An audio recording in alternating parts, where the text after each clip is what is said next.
Do the Rams really need to win a preseason game? This is RamView. It's hot out there, but let's blow them off the line of scrimmage. Headline, Los Angeles.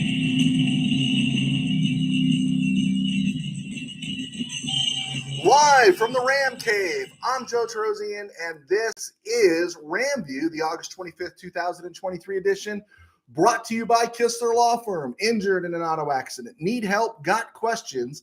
Call Kistler Law at 661-206-6990. That's Kistler Law at 661-206-6990. And check out KistlerLawFirm.com. KistlerLawFirm.com. It's one word. KistlerLawFirm.com, Kistler Law. They've been fighting for you since 92.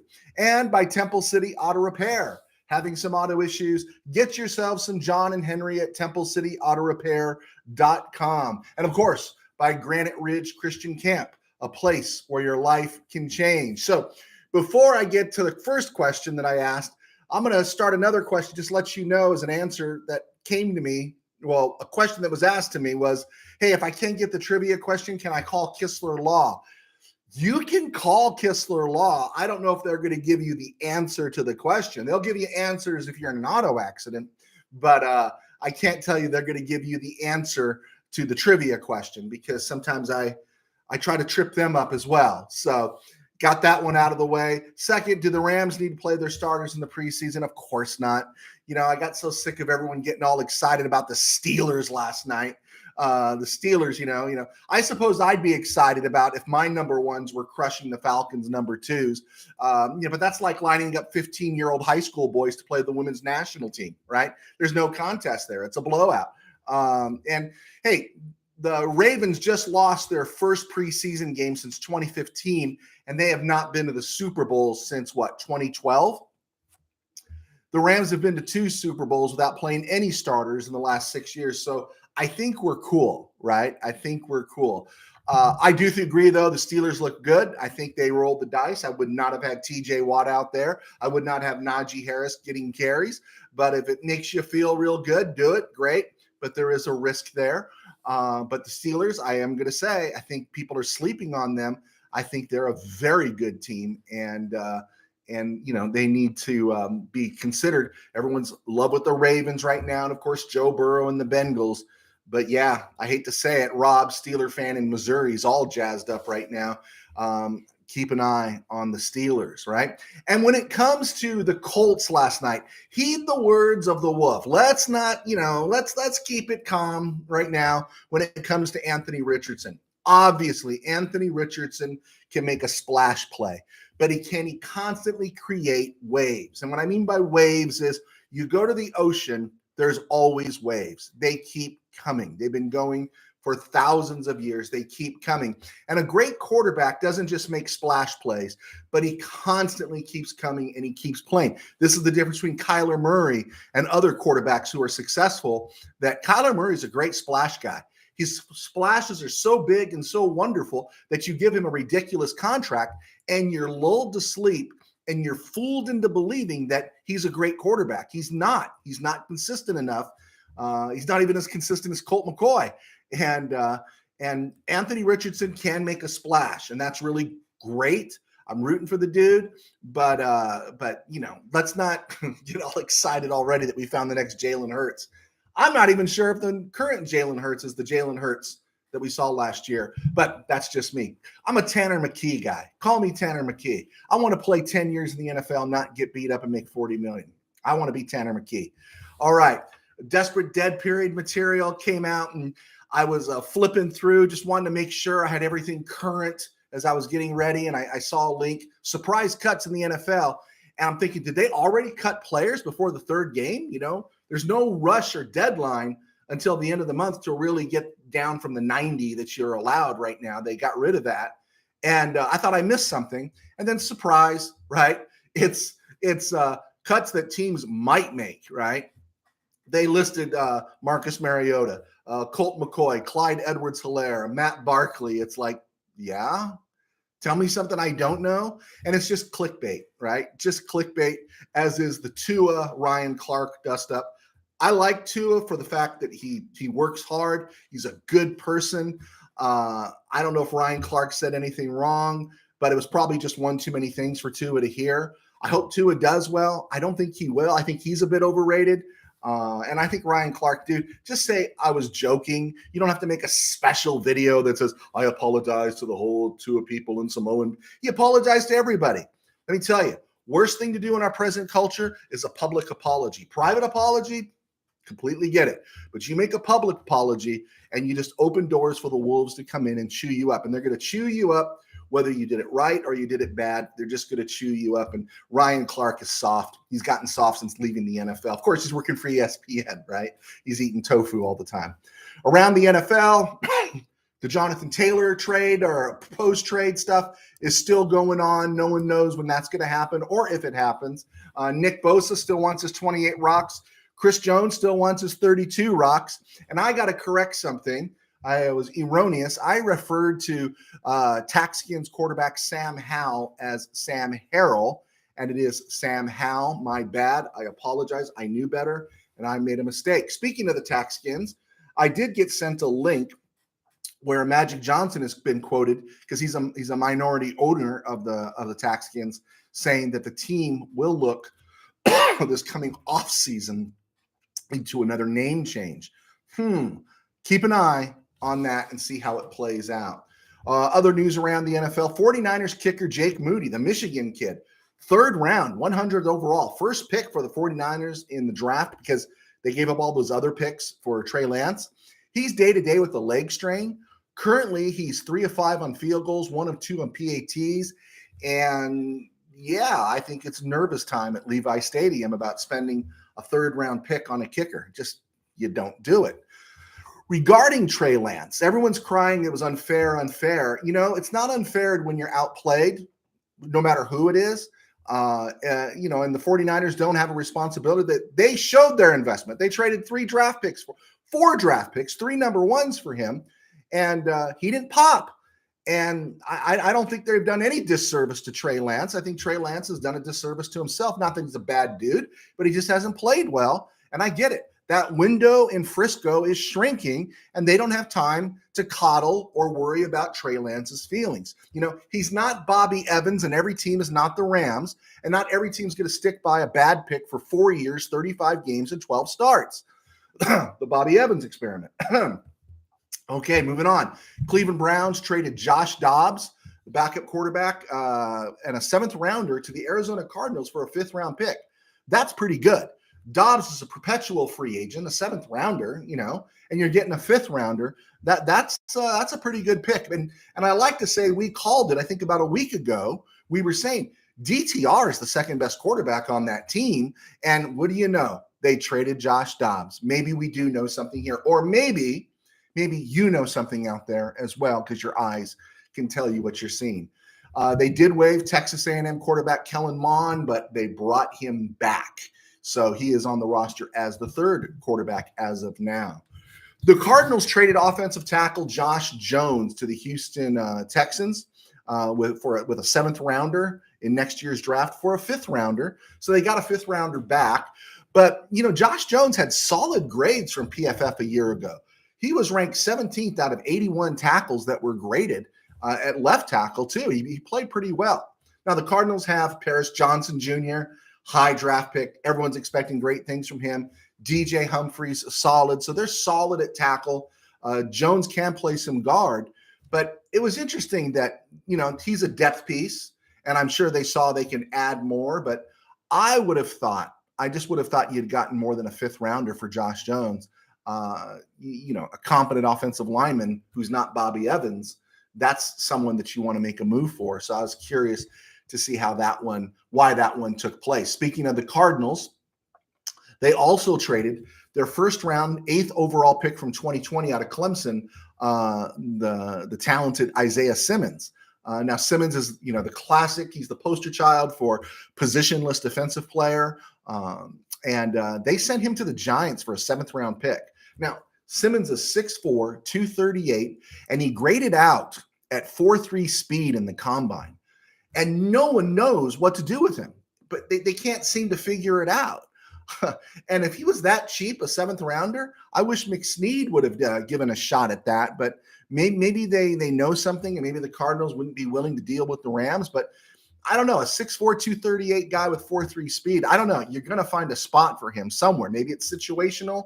And now he's going to the blitz-happy Wink Martindale, who's the new DC. Oh, no, he's in his second year as DC there in New York. And I wouldn't be surprised. He's been converted to safety by the Cardinals. He was a linebacker, technically.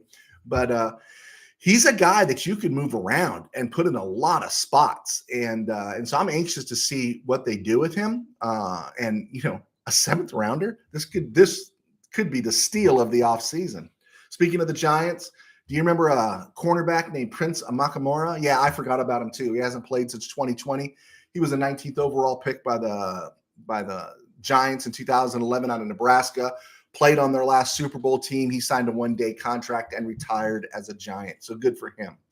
Vikings cut N'Keal Harry, wide receiver. He is the 32nd player drafted overall in the 2019 draft, first round out of Arizona State by the Patriots. He was going to be that help for Tom Brady.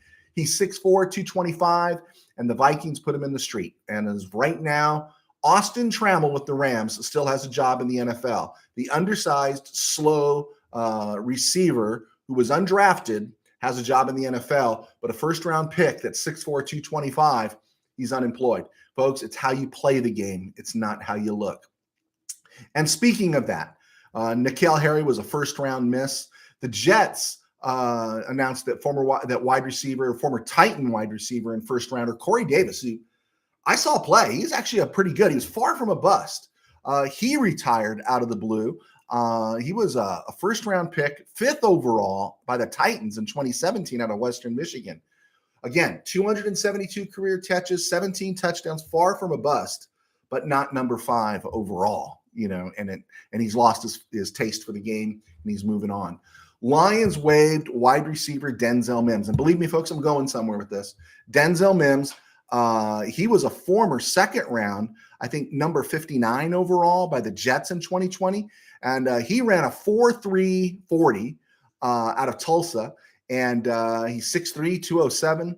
He had 42 catches in 3 years with the Jets, 0 touchdowns. He went to the Lions, and they just waived him in an injury settlement. So he's gone. Again, when you think about Tutu Atwell, the Rams miss on him. Did the Rams whiff on him? Well, you've got teams whiffing in the first round, in the top 10, and in the second round on receivers who had far more standing, 6'4", 6'3", 6'2". You're looking at the size of these receivers. They whiffed on players that were much less than Tutu Atwell. So it happens all the time.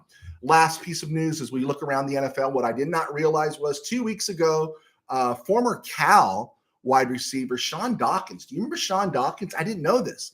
6'4", 215. He was drafted first round by the Colts in 93. He died of a heart attack a few weeks ago. He was 52.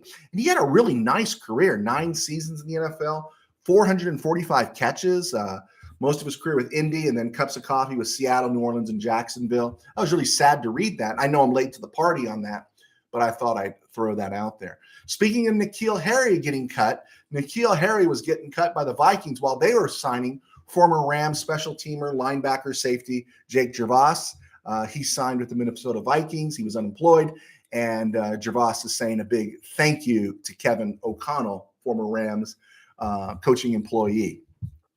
Looking again to week 1 when the Rams play Seattle.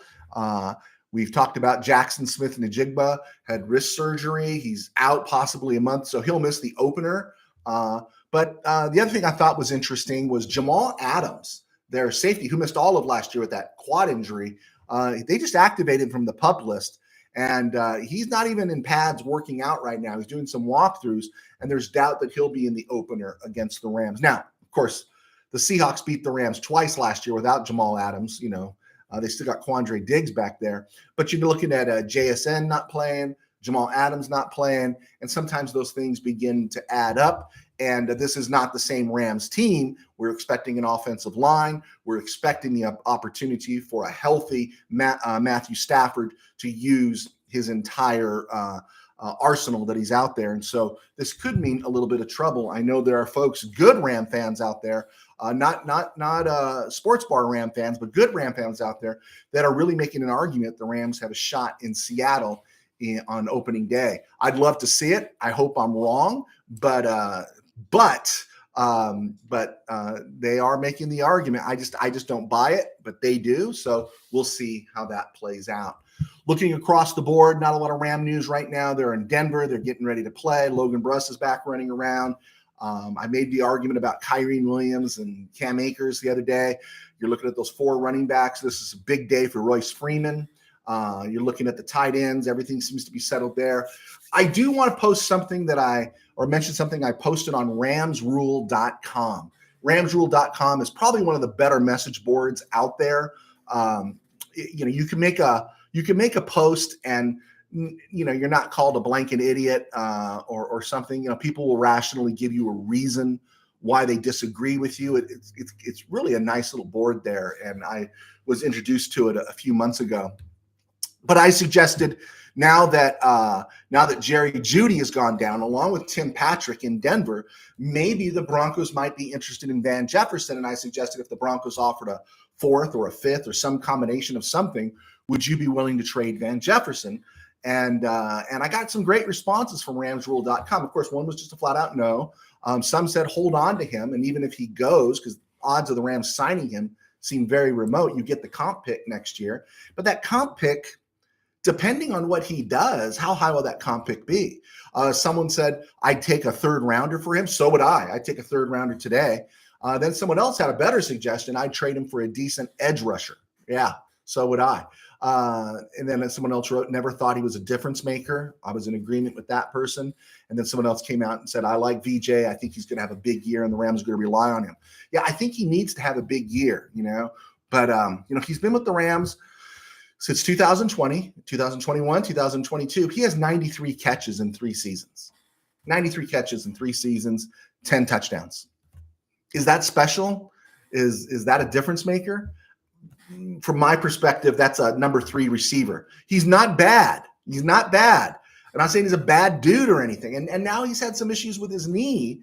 He's been taking some days off. He is a veteran, but only 3 years in. But 93 catches, 15 yards a catch, 10 touchdowns.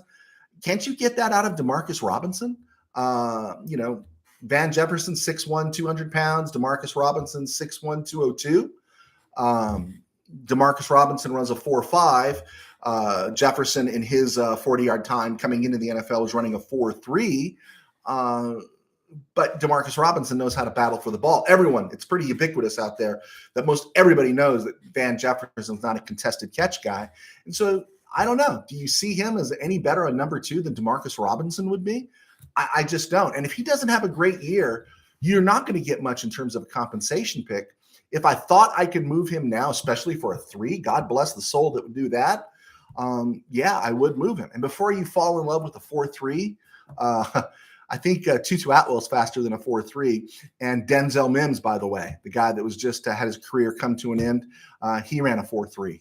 And also the other thing I'll say this too, in terms of anybody signing him to anything significant next year, I could see him going through the free agency period, Van Jefferson, and not signing until after the draft, because there is a glut of wide receivers that are his caliber in the NFL, and there's more coming in every year. You can find a wide receiver. And I think Demarcus Robinson and Tyler Johnson could be proving that you could find someone just as good or near what Van Jefferson gives you. Again, not anti-Van Jefferson. I hope he has a great year. I just don't see the special in him. And I think someone else posted that on RamsRule.com. Other non-story stories, Joseph Noteboom. It's a non-story. Everyone's trying to get all big into this. I just don't see it. I know Jordan Rodriguez posted it. Who cares? If Joe Noteboom is good enough to start, he starts, right? The Rams have cap space issues a little bit this year. They got no cap space issues next year. He's coming back from an Achilles injury. He's a great depth piece. So unless he's traded, I really don't worry whether or not he's starting at left tackle or right guard. I'll go to war with Alaric Jackson, or if they're back to calling him A.J. Jackson, I'll go to war with him, and I'll go to war with Tremaine Ingram. Someone's going to go down, and then you could plug in a Noteboom. I just don't see the story here unless you're Joseph Noteboom and you're just wondering about what your future is. Put your hat on, keep your pads sharp, and go knock some heads, dude. That's just what you do. I don't know why everyone's getting so worked up about it. I'm very confident in Alaric Jackson. I'm confident in Tremaine Ingram. He would not be here this long if the Rams weren't confident. He's getting all those snaps because they want to see what he can do. And if it turns out that Noteboom is the starter at right guard, then God bless Joseph Noteboom and let him be the starter at right guard, and Tremaine Ingram could be the depth piece. I just don't think there's a story here, and I don't know why everyone's getting all worked up. So, got that out of the way. Getting ready for Denver tomorrow night. Kobe Turner needs to shine. I think we've seen enough out of Bobby Brown, a little bit, but I really want to see something out of Kobe Turner. He's been okay, but not great. And Ernest Brown, I just want to see Ernest Brown pop. Ernest Brown needs to pop. This is his third go-around, and it's time to find out if he can do anything. He's kind of positionless. Was he an edge? Was he this? And now he's on the interior. He needs to pop. He needs to do something. I think we've seen Marquise Copeland. We've seen Jonah Williams. I think we know what Laurel Murchison is, but I'd like to see something more out of Kobe Turner and Ernest Brown tomorrow. And of course, in terms of what we're doing here, if the guy can grasp a little bit of the defense, I want to see more Jaden Woodby at off-ball linebacker. Christian Roseman's got a nice name, nice special teams guy. Jake Hummel, nice guy, nice special teams guy, made a play. But I think there might be something there in Jaden Woodby, the undrafted free agent out of Boston College, the heavy safety at playing at linebacker. I think there could be something special there, and I want to see more of that. Coupling him with Ernest Jones could lend the Rams some dynamics there that weren't there before, and maybe something they could use to accent their pass rush beyond Aaron Donald, because right now they haven't received anything on the edge. Van Jefferson for an edge rusher might sound like a pretty good idea, but Hoyt, Byron Young, Keir Thomas, and I know Keir Thomas they say he's gotten a couple sacks. He's not looked good. He's gotten it against 2s and 3s. Those 2 sacks he has. Van Valkenburg and Nick Hampton. I think in any other time, if the Rams still had players like Justin Hollins, if they still had a Samson Ebukam, if they still had an Ogbo, I think Nick Hampton would be in danger of being put out on the street and having to move on, a la Chris Garrett. I could see Nick Hampton getting waived. I could see Nick Hampton going to the practice squad because we just haven't seen anything from him yet. I don't even think he's got a tackle. He looks outmatched from the guy from Appalachian State. We've talked about the corners and the safeties, so I think we're good there. We talked about the draft picks, the UDFAs. Okay, let's get to the Kistler Law question of the day as we are hitting the 23-minute mark. The Kistler Law, Rams trivia question of the day. And no, you cannot call Kistler Law and ask for the answer to the trivia question of the day. You need an answer for an auto issue, call Kistler Law. You need an answer to the Rams trivia question sponsored by Kistler Law. I'm the dude you got to deal with. All right, let's try this one. And I'm not giving you multiple choice here. Before Matthew Stafford and Stetson Bennett, who hasn't played in a regular season game, who was the last Georgia Bulldog to throw a pass for the Los Angeles Rams? Before Matthew Stafford and Stetson Bennett, who was the last Georgia Bulldog to throw a pass for the Los Angeles Rams? All right, there we go. We'll see it right there. Who was the last one out of Georgia? Okay, commercial time. I am Joe Tarosian, and sports writer for 21 years. I do RamView, and I write books. All available on Amazon. And I do that to supplement my income because I pastor a small church in Burbank called Burbank Faith Nazarene. You can follow us right here on YouTube at Burbank Faith Virtual. Please like and subscribe. Well, you can like and subscribe my church, but I'm asking you to like and subscribe RamView. We've made some great strides here on YouTube, but also check us out on Spotify, where we are not doing so well. We're doing okay, and not even okay. We just need more action on Spotify. It's a different world, I know. Things come and go, but if you could check us out on Spotify as well, we would appreciate it. Okay, end of commercial, and please check out those books. I'd appreciate that too. Okay, On this date, August 25th, today is former Rams linebacker Terrell Lewis's birthday. Lewis turns 25 today. He was a third round, 84th overall, taken out of Alabama in 2020. The body of an Adonis. This guy looked like he was going to be anything and everything, and it didn't happen for him, right? Total bust. I think he lacked the fire in the furnace. He had all the look, but he had a low motor, and the Rams released him even before the season ended. Bears added him to their practice squad, and this preseason, in just 57 snaps,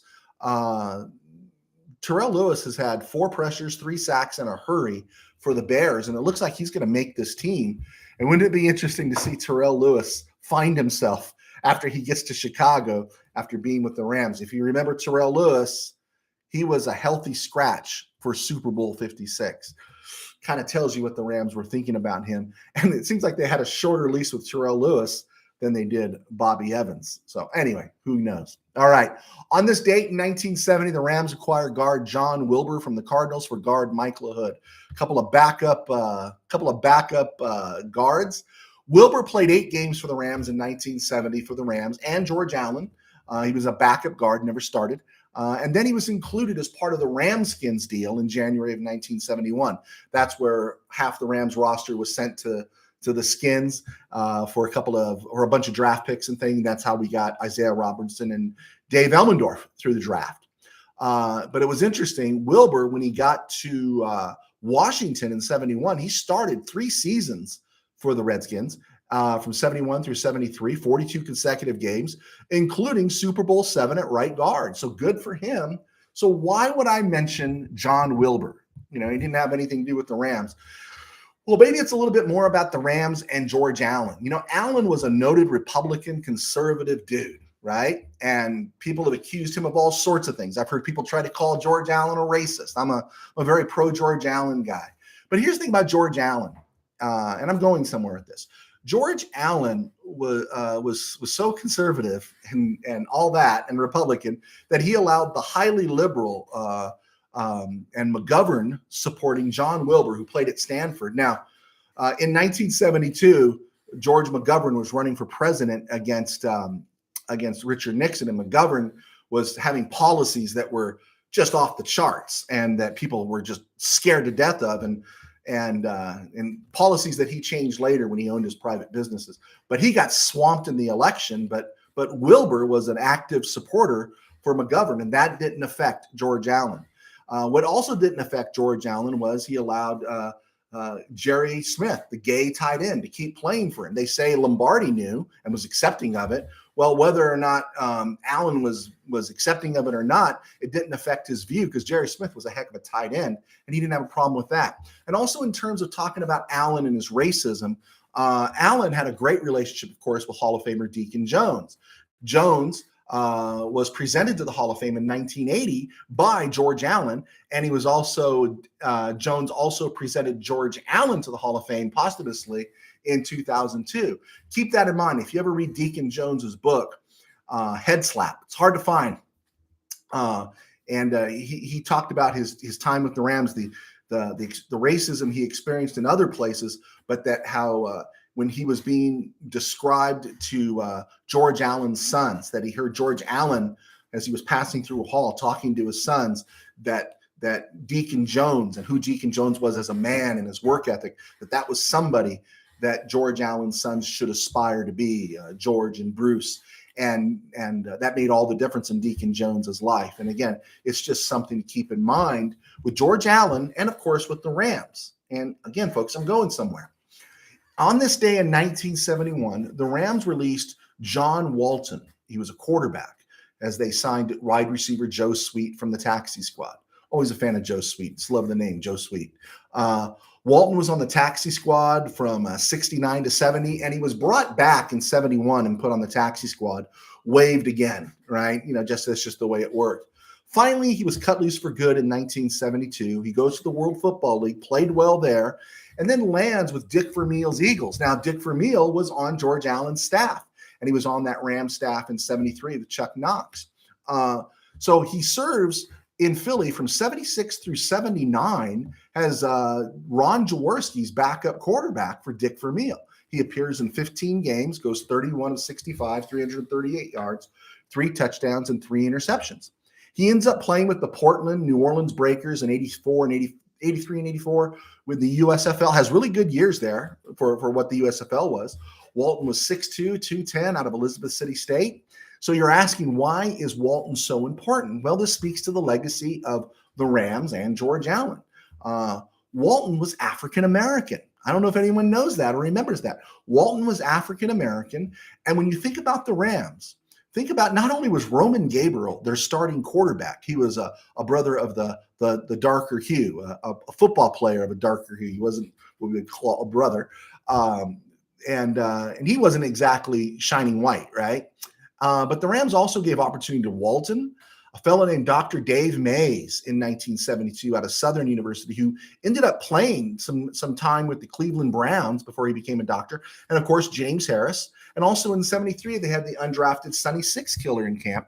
And so it's just something in terms to think about in terms of legacy and narrative when declaring any and all racist in the 1970s and throw around blanket claims of racism regarding quarterbacks and athletes. Every place is different, and you have to look at the individual, and you can't judge by the group. And I was stunned that the Rams had these quarterbacks, but when you start looking and you see who they had in there, that shows that they were looking for football players. And it shows again for George Allen, he was looking for football players, and your politics and your personal life was something else, but he was looking for football players. And I think that's what everyone wants. And I think that's something gets lost when it's just blanket that, everybody's a racist. That's why Warren Moon wasn't drafted. No, Warren Moon was misevaluated terribly because prior to him, you had Vince Evans being drafted in the 6th round. The next year, you had Doug Williams being taken in the 1st round. Places were coming out of that. I think Warren Moon was just terribly misevaluated, and we've turned it into that all quarterbacks were not given a chance. I'm not saying that they all were given a chance, but many did get an opportunity to play. J.J. Jones, Parnell Dickerson.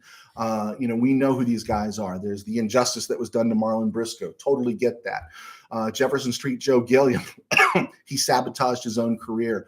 And I just think you have to go back and examine individual particular cases instead of throwing a blanket out there. Okay.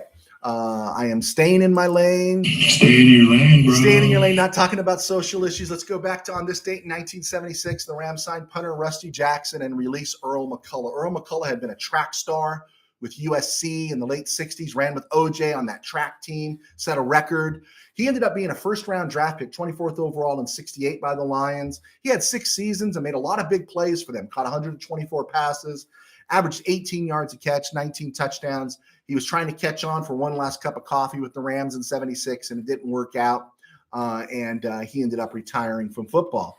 They cut him on this day. On this day, they signed punter Rusty Jackson. Dwayne Carroll had been the punter in 75. He was a late signee in 75 because Mike Burke was a late signee, was a late cut in 75 after playing for the Rams in 74. And so the Rams are having trouble all the time with their punters. And so finally in August 25th, 2 weeks before the season began, so to speak, maybe 3 because they played 6 games back then, they signed Rusty Jackson. How bad was Rusty Jackson? In his one regular season with the Rams, Jackson had 2 punts blocked.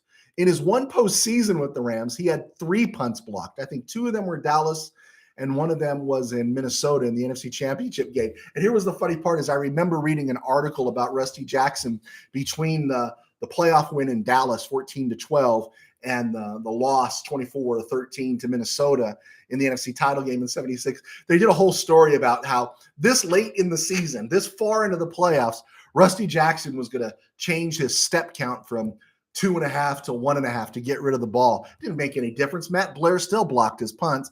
And I just thought it was funny that they were talking about he's going to make this adjustment. Rusty Jackson should be remembered as the guy who took the safety in the Rams 14-12 win over the Cowboys in Dallas.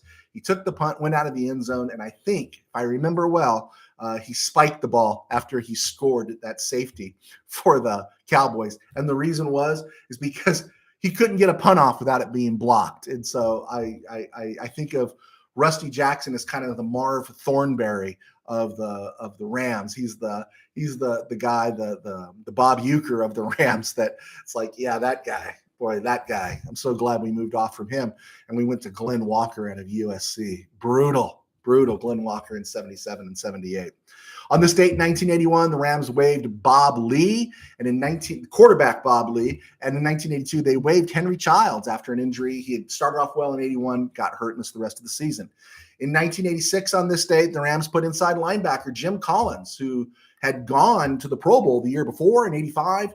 They put him on the IR, gone for the season with a shoulder injury. He came back in 87 and 88, but he wasn't quite the same. Ended up his career in 89 with the Chargers. On this date in 2021, Sonny came home. The Rams sent a couple of draft picks to the New England Patriots for Sony Michel, and it all worked out well because Sony Michel was key in getting the Rams into a chance to win that Super Bowl. Always massive respect for Sony Michel and what he delivered to the Rams. I could blast through some stuff that happened on the 26th of August. Rams released kicker Raphael Septien. He ended up in Dallas for a decade in favor of Frank Corral. Rams released on this day in 1980 former Green Bay linebacker, cornerback Ken Ellis, who played on the 79 team, and punter Ken Clark, who came from Canada, his one season with the team. And they traded the legendary Jim Jodat, the Rodney Dangerfield of the team, to the Seahawks on August 26th, 1980. On this date in 1981, the Rams waived Doug Smith. They did bring him back. They called him back. They also waived famous names: Aaron Emanuel, quarterback Chuck Long, first-round pick of the Lions, a guy named Lattenberry. Stacey Bailey had a great one season with the Falcons over the course of 8 years, and some actor named Terry Crews. And on this date in 1993, the Rams released Larry Kelm. He was a fourth-round pick of the Rams in 87 out of Texas A&M, special teamer who ended up starting 3 seasons, 90 through 92. Kelm, unfortunately, died in an a hunting accident in 2014. Moving right along here as we look at week 6 of the Rams this season, definitely getting blown out in week 5 by the Eagles. Rams look like at this point with a surprise win over the Bengals and a win over the Colts. Rams are 2-3 in our projections right now. Looking at the Cardinals at the Rams, October 15th, 2023. Yes, we projected a Rams win in the spring. We projected a Rams win looking at the Cardinals defense in July. And looking at this Cardinal offense right now, they are in serious trouble. They've lost DeAndre Hopkins. They did draft Paris Johnson. They did take Michael Wilson, and they expect him to start out of Stanford. And of course, they took quarterback Clayton Tune. Now they still got Zach Ertz at tight end, Hollywood Brown, Rondale Moore, those guys who are kind of like auditioning to be Smurfs in the movie that talks about the Redskins Fun Bunch. But their quarterbacks, Colt McCoy, Josh Dobbs, Clayton Tune, they're still waiting for Kyler Murray. Now, if Kyler Murray can come back by October, is he going to be the Kyler Murray that everyone expects? And I got to believe there's going to be a fire lit under Kyler Murray to play well. But I don't know Kyler Murray has the gifts to hurt anybody. He's never really hurt the Rams. They got running back James Conner. He's 28, taking a lot of hits. But when you look at this game, if the Rams lose this game, somebody should get fired. And with that said, the Rams should be able to drop a 40 burger and improve on the season to 3-3. This has to be a Rams win. This to me is the best gauge for where the Rams are. If they're in a total rebuild, they lose this game. If they have any hope of being something a little bit more than a 7-win team, then this is a game obviously they would have to win. And if they pulled this off, as well as possibly pulling off a win in Cincy and then in Indy, they would be 3-3 6 weeks in, as the schedule begins to open up and get a little softer in the back half of the season, and they could get to that 8-9 win place. You get to that 9-win place for the Rams, and you're talking a possible wild card spot because the NFC is weak. It was a stone groove, my man. It was a stone groove, but before we go, at the 39-40 minute mark, I shaved 7 minutes off the show. Cool. I want to give the answer to the Kistler Law trivia question of the day, and it's a real simple one. Before Matthew Stafford and Stetson Bennett, who was the last Georgia Bulldog? Now, we know Bennett hasn't thrown a regular season pass, so cut me some slack. Before Matthew Stafford and Stetson Bennett, who was the last Georgia Bulldog to throw a pass for the Los Angeles Rams? And I'm not giving you a multiple choice.